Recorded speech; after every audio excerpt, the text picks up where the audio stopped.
Good morning everybody guys. Kumusta kayo lahat dyan? Ano nga pala guys? Ako nga pala si ating vlogger. Meron lang akong i-suggest sa inyo no. Kung gusto nyo maging masaya, simple lang. Guys, huwag kayo laging mag-iisip ng mga bagay na alam niyo, hindi niyo naman kaya talagang i-afford yung mga bagay na gustong-gusto niyo i-afford.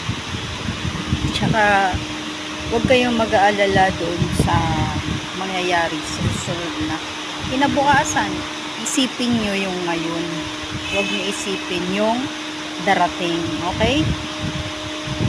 Mabuhay lang tayo ng simple guys. Yung ngayong araw, nakakaraos tayo. Pero,